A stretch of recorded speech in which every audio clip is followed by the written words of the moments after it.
Okay, Jordan Chief goes. Thank you to the chair and forum members. I am part of the Indigenous Environmental Network, which is an international organization comprised of Indigenous experts on areas of climate justice and Indigenous people's rights. I'm also a tribal attorney with experience in the unique structure of United States federal Indian law, which is how the U.S. chooses to refer to the body of policy dealing with Indigenous peoples within U.S. borders.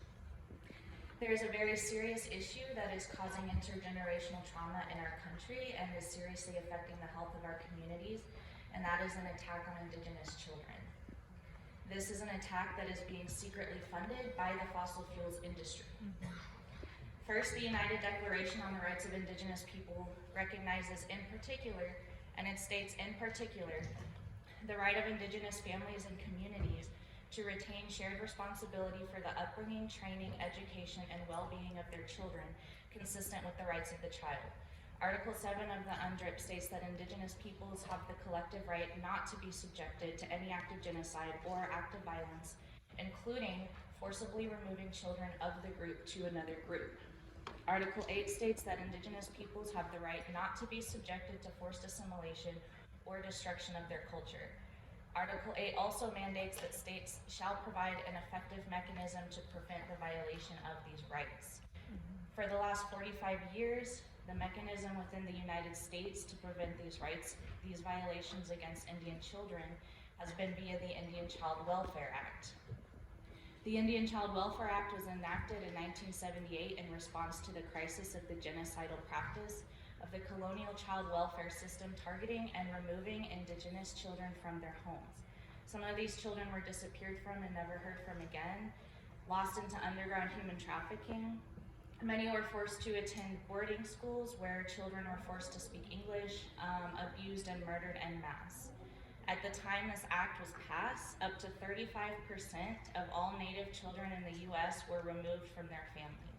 85% of those children were placed outside of their communities into non-Indigenous homes to be raised even when appropriate homes were available within their own families and communities. This was commonly known in Canada and the US as the 60s scoop, because that's how prevalent it was for these welfare agencies to kidnap children from their homes.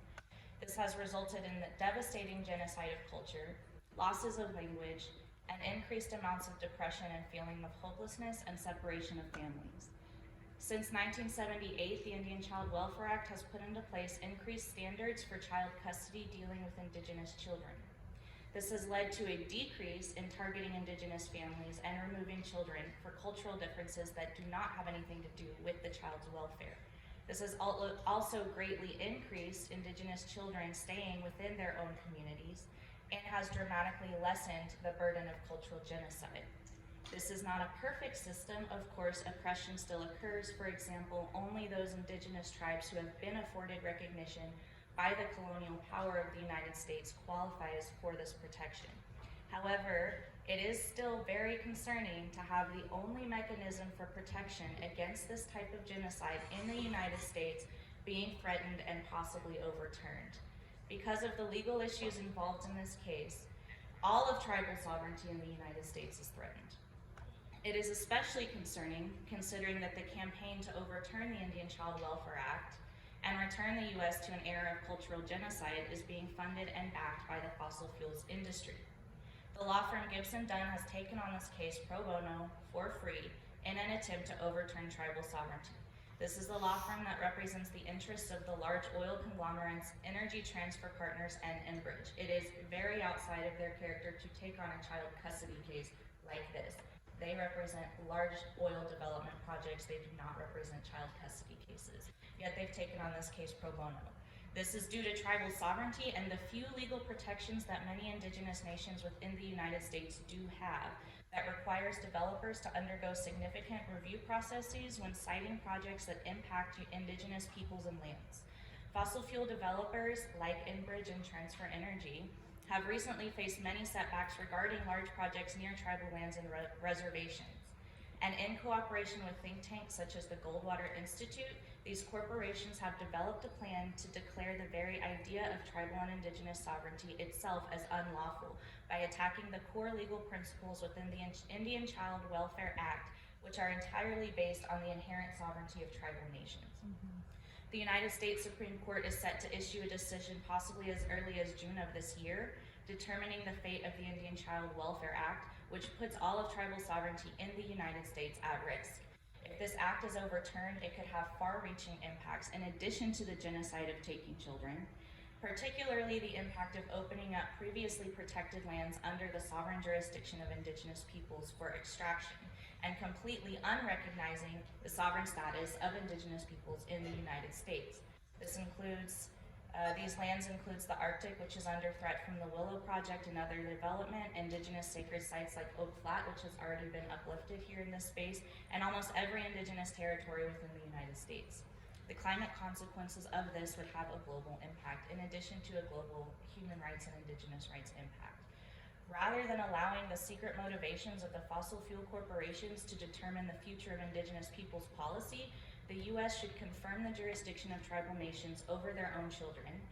They should confirm that American Indian and Alaska Native tribes can exercise our full and inherent civil and regulatory and adjudicatory authority over our lands and resources within the boundaries of our reservations and territories.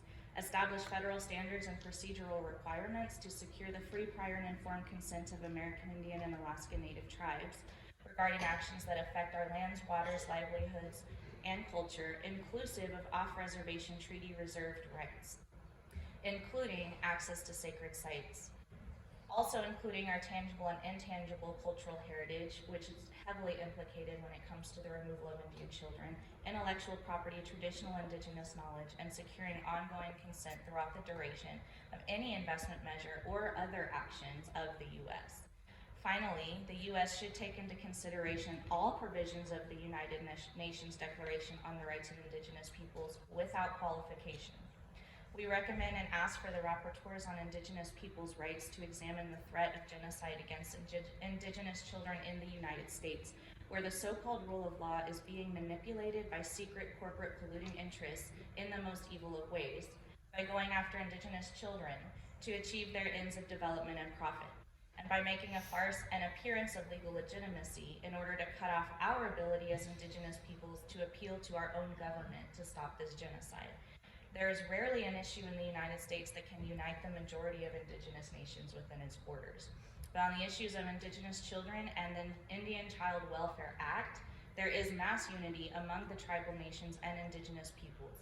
And yet the United States government will do whatever it can to continue the development of fossil fuels, even if that means returning to an era of genocide by taking Indigenous children away from their families and forcing them to be raised through assimilation, taking away our culture in that way.